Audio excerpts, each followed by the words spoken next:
In this session, we have with us Dr. Beena Jeysingh, Senior Consultant in Obstetrics and Laparoscopic Gynecology, Columbia Hospital, Sarjapur Road. Welcome, Dr. Beena. What is the concept of preconception counseling and its importance?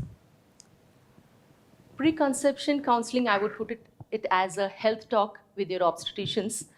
So it is something that I would appreciate, and I would encourage all couples who are planning to go ahead to have a child to have a talk, this health talk, so-called preconception counseling with their obstetrician.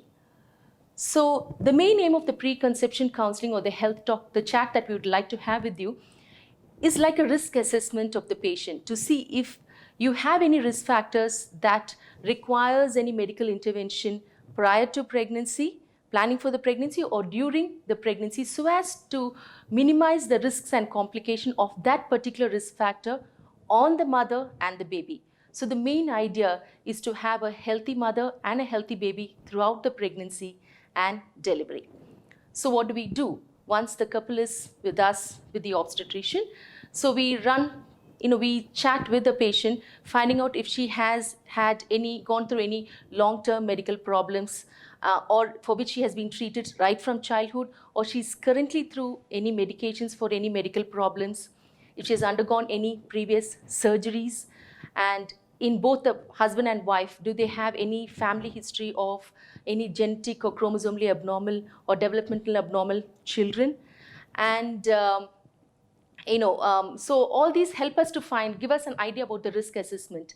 And we also have an idea about the patient's menstrual cycle, because if there is a problem with the menstrual cycle, maybe it might be a sort of a hindrance for her to have a natural conception. So we might have to step in there for medical help. And then we run through all the physical checks, the vital parameters, an abdominal examination, a vaginal examination, and then we ask for a basic scan to assess the uterus and the ovaries, and a blood test which includes her blood sugars, her thyroids, and her rubella immunity screening. And the most important is our prescription for you for a particular vitamin called folic acid, because this folic acid is one important neurological vitamin which is very, very important for the neurological development of the baby, which happens much before. Most of the part of it happens much before you even miss your periods and you get to know you're pregnant. Thank you, Dr. Beena. Now, the second question to you is about rubella immunity screening. Could you elaborate about rubella immunity screening and its importance? Yeah, I did make a mention in my preconceptional thing that we would be screening for your rubella immunity. Yes, rubella is the German measles. It is normally mistaken to be the common measles that most of us would have gone through in the childhood and sometimes in the adulthood as well. That is rubeola, which is different from the rubella or the German measles I'm talking about. It is a very dangerous virus, I should say, because if a pregnant woman has not been previously exposed to this German virus naturally and has developed natural immunity against this particular virus, or if she has not been vaccinated and has developed passive immunity and not developed passive immunity, and she's totally in a non-immune state, and she gets exposed to this virus for the first time during her pregnancy, especially the first 3 months of her pregnancy, then this virus can cause a lot of abnormalities in the baby. It can affect the eyes, leading to the development of cataract in the newborn. It can cause damage to the ears, causing deafness. It can affect the heart, causing various congenital abnormalities, and rarely it can also affect the brain of the child. So what do? We do the particular blood screening called rubella IgG. It tells us whether an antibody is there, you're already immune to this particular virus or not. If you are not positive for this testing, you do not have the natural immunity within you, then we would like to vaccinate you with a particular vaccine called rubella vaccine. And then we advise you to just space your pregnancy, plan it after 3 months. So this is a very important screening. Thank you, Dr. Beena.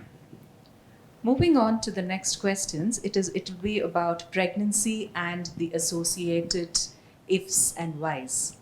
The first question about pregnancy would be effect of uncontrolled blood sugar and thyroid level in pregnancy. Yes, this is very important. It should not be ignored. because as we know the lifestyle, first let me talk about the sugars and then we will move on to the thyroid.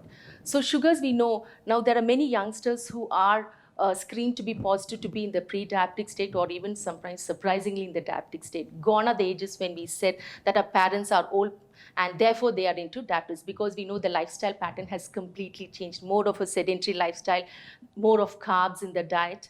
And so it is very important that we screen even young couples for the level of sugars prior to the pregnancy, because sugars, uncontrolled sugars, starting from the periconception period. What do I mean by periconception period? Around the time when you are testing yourself, you missed your periods and you test yourself to be positive for pregnancy. So sugar control is of utmost importance starting from this time and for the continued period during the pregnancy. Now, around this periconception period, if one doesn't have a good tight control of her sugars and it is way above high, then the chance of having miscarriage is high. And not just that, the chance of having a developmental, the anatomical development of the organs being defective is very high, especially of the brain, the heart, and the nervous system. And continued through the pregnancy, if the sugar levels still are uncontrolled and high, they can lead to what is called a pathologically abnormal growth of the baby called fetal macrosomia, which during the time of birth and after delivery can cause a lot of problems in the baby. And very important of having the sugars controlled through the pregnancy up to delivery is that uncontrolled high sugars, even for a short period of time, can suddenly stop and affect the baby's heartbeat, resulting in sudden, unexpected intrauterine deaths. So it's very important that one should screen for the sugar levels prior to planning for pregnancy, ideally, so that the sugar levels, if you're found to be in the pre-diabetic or diabetic state, you have it well under control in the periconception period and through the weeks of pregnancy. So the other thing was about thyroid. Thyroid is also equally important. Thyroid is an important growth hormone for the fetus, and the growing fetus is totally dependent on the mother for its important growth hormone, the thyroid hormone, up to 20 weeks of pregnancy. So there are two things about the thyroid. One is a deficiency of thyroid state called the hypothyroidism, which is the commonest thing that all of us know about. And very rarely people can have excess thyroid production, which is also not normal, which is also abnormal, which is a rare entity, which I would also talk about. So when we're looking at the commonest, the hypothyroid state, in a deficiency state, what happens from, again, within the periconception period, it's very important, because if it is uncontrolled and overt hypothyroidism is there, that is overt deficiency of thyroid status in the mother, then there is a high chance of miscarriage. And there can be, and if this thyroid correction has not happened and still she continues to be in a deficient state during her pregnancy, it can cause to preterm labors, intrauterine growth retardation in the baby, and a baby born of a mother with overt hypothyroidism can have very low IQs. So it is very important to have thyroid adequately replaced and kept in the mother. The other one rare condition which I spoke to you about is hyperthyroidism, where the mother, due to certain conditions, pathologically starts hypersecreting thyroid. We require everything in moderation. So what happened? This antibodies can cross the placenta, and also it is because of a particular antibody that works against the thyroid, stimulating the thyroid hormone to secrete more in the mother, and it can cross through the placenta and reach the baby also. So what happens in this hyper uncontrolled state? Because we need antithyroid hormones to control the level of the hormones in these patients, the thyroid hormone levels. So when it is in excess, it can cause again recurrent miscarriages. It can lead to preterm labor, growth retardation in the baby, and very importantly, it can cause increased high BP in the mother, causing preeclampsia, which is not good for the mother or for the baby, and can very rarely cause a very fatal condition called a thyroid storm, where the mother goes in, where the mother's BP and pulse rate exceedingly rise and can lead to the mother into a state of cardiac failure. So it's very important we have the thyroid hormones also well under control, whether they are hypothyroid, adequately replaced, or hyperthyroid, where we have to keep them under control right from the periconception through the weeks of pregnancy. So, how often do we check the blood sugars and the thyroid, if at all? So, how often is the pregnant mother expected to check her blood sugars and her thyroid during the course of pregnancy? So the blood sugars and the thyroid are checked during at the booking visit once she is positive for pregnancy. One is, as I said, in the preconception, if they are able to meet the doctor in the preconception period, yes, prior to the pregnancy, we know how the blood sugars are and the thyroid status are. If required, we correct them. Then if they have not done, or even if they have done so, as soon as they are tested positive for pregnancy, when they come to meet the obstetrician, what we call as a booking visit, we do an assessment of the thyroid hormones as well as the blood sugar levels. Again, if everything is normal, we again go through around 26 to 28 weeks of pregnancy. We repeat for the sugar testing in the form of 75 grams glucose tolerance test or the 50 grams GCT, and the thyroid hormones are once again repeated around the same period. So, Dr. Beena, in your experience so far at Columbia Sarjapur, how many of your patients have had high blood sugars and you have, done an extremely, you have managed them? And also the patients with thyroid, what would be the number of patients that actually have these conditions? So not too sure about the exact percentage, but through the years of practice, what we find is that there has been a general increase, especially in the pre-diabetic state of the patients. At least when they screen them preconception or at the first booking visit, we find that the blood sugars are high, a little high, borderline, or even quite high above the cutoff that we have for our patients. So what do we do in these patients is we take up a multidisciplinary approach. It's just not about the obstetrician manager. We involve the endocrinologist. So it is in conjunction with the endocrinologist that we take the patient through the multidisciplinary approach. And for the thyroid also, we put them across with our endocrinologist. And of course, thyroid also has a slight increase, but the picking up of the pre-diabetic state or a frank gestational diabetes is way above what I would have seen maybe 10 years before.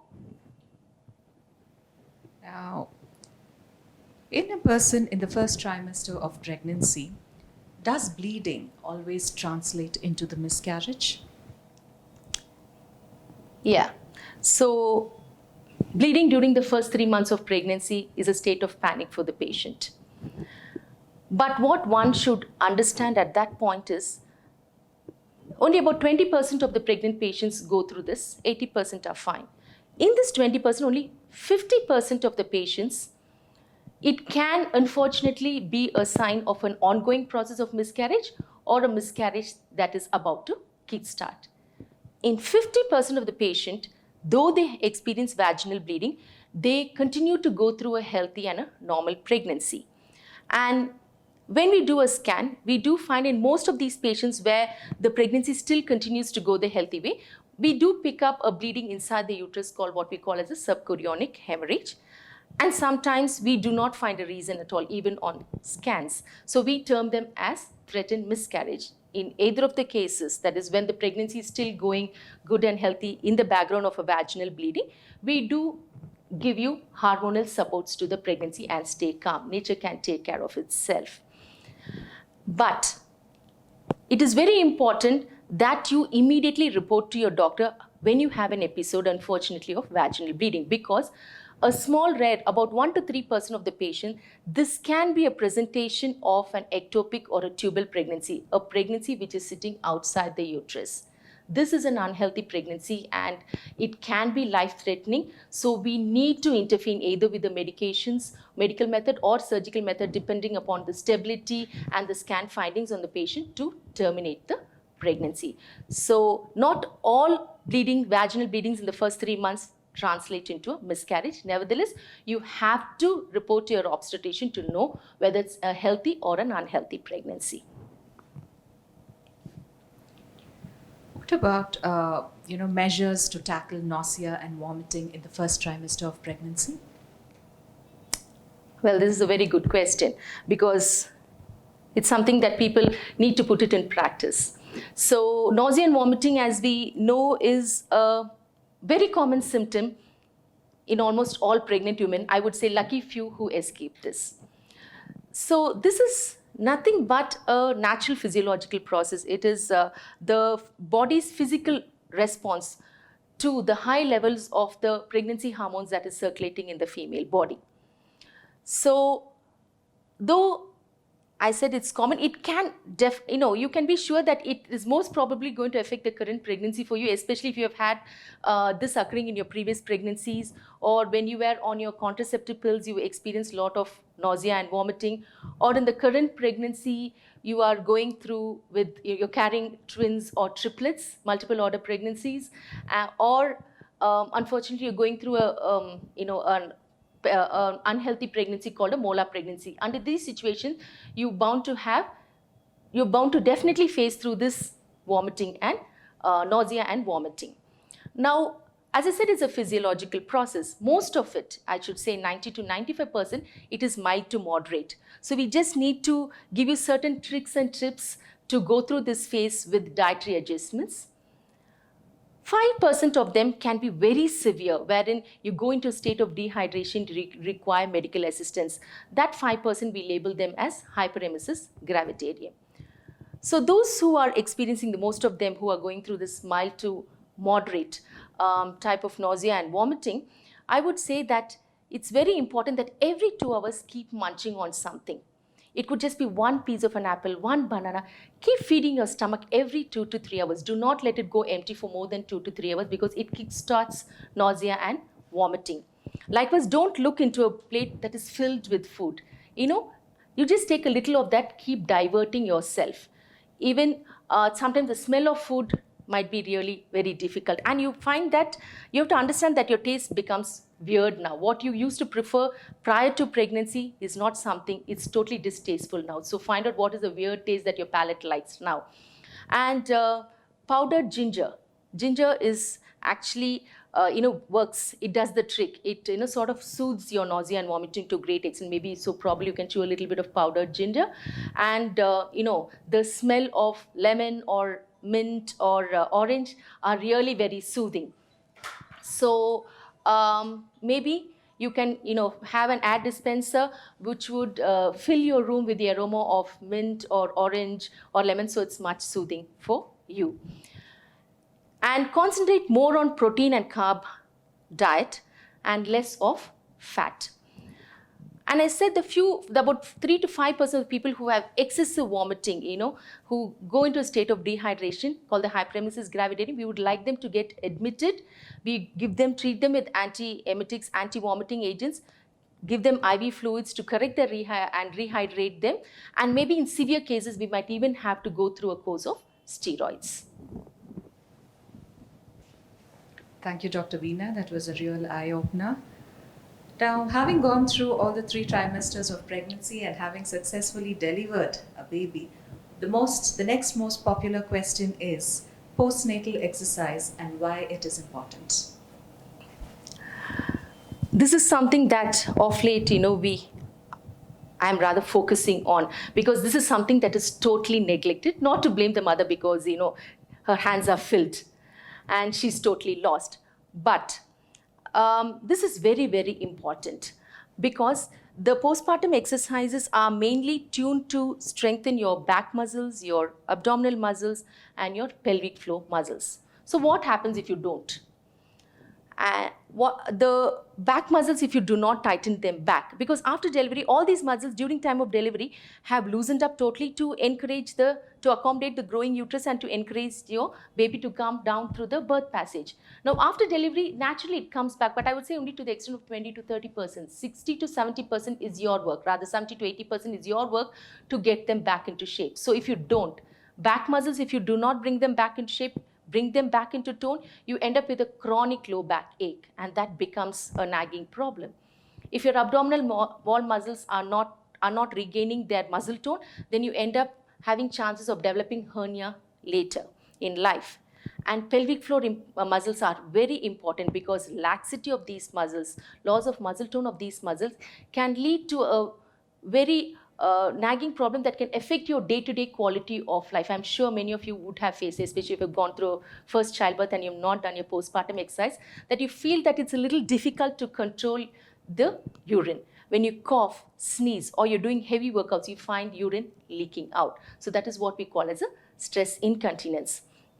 So what do? We have a program where we start, it's in conjunction, it's in team up, we have teamed up with the physiotherapist, where we start these, we kickstart these postpartum sessions right from the day of discharge, maybe day 2 of vaginal delivery and day 3 of your C-section, where we teach you the pelvic floor exercises, the bridging, the gluteal isometrics, and mild abdominal isometrics. And we encourage you to get out of bed, to take care of yourself and the baby when you go back home. And at the end of 1 month, when your obstetrician has seen and she finds everything is fine with your wound, you're in the healing, you're through a good healing process, then in addition to these exercises, we encourage you to start going out for walks, 15 to 20 minutes, morning ones and night ones. Remember, you also need to get out of your monotony. You need to go out, you need to breathe in fresh air and feel fresh. So take that as an opportunity and go out for brisk walks, 15-20 minutes morning and evening. And at the end of 3 months, when your wound, even if you've gone through a C-section, your wound is expected to have healed almost completely. The supports of your uterus have said to have regained their strength almost completely. And you have also gone into a good routine with your baby. So then we go in for full-fledged exercises. It could be swimming. I say make it more fun.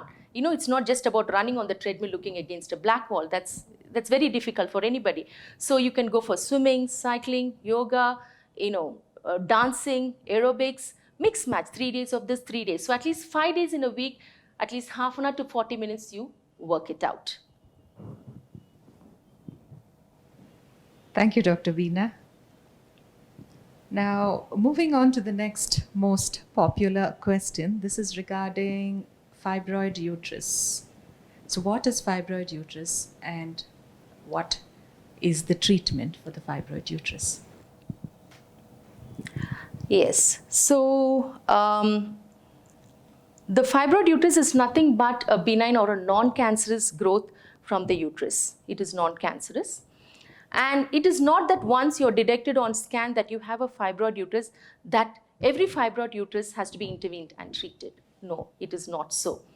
We step up to treat the fibroid uterus only when it is symptomatic, that is, it is giving us problems in the form of heavy menstrual bleeding or prolonged menstrual bleeding, or there is severe pain during periods which is not responding to the medications, and especially if it grows too large. So it is actually not giving you the other symptoms, but it's causing pressure effects on the adjacent organs, maybe on your intestines or on your ureters, that is the tube that connects the kidney to the bladder. So there is no free flow of urine from the kidney to the bladder, so the bladder swells up with urine, causing a lot of pain. And also when we find that the fibroid in your uterus could probably be a cause of you not being able to conceive. So these are the conditions under which we step up to intervene and treat you. So the treatment can be both medically and surgically. Medically, we have medications, but it is only for a short time, just to tide over a small period is what, but it is not a long-term treatment or solution for the fibroids. If you're not looking at childbearing in future, then you can opt for what is called as an uterine artery embolization.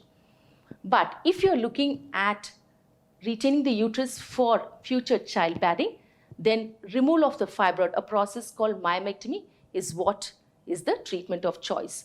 So there are 2 ways we can handle this. One is through laparoscopy, or the uterus is, or if the fibroid is predominantly inside the uterine cavity and it's not of too big a size, then we would like to do it hysteroscopically, where it is a telescope that is inserted through the vagina, through the cervix, that is through your natural birth passage into the uterus, and we remove it and scrape it from there. Thank you, Dr. Beena, for highlighting the importance of preconception counseling, importance of antenatal care, postnatal exercise, and also for throwing light on the most common gynec issues. Thank you very much. Thank you so much. It was wonderful being a part of this chat, and I'm so happy that I could clarify on most of your queries. Thank you once again.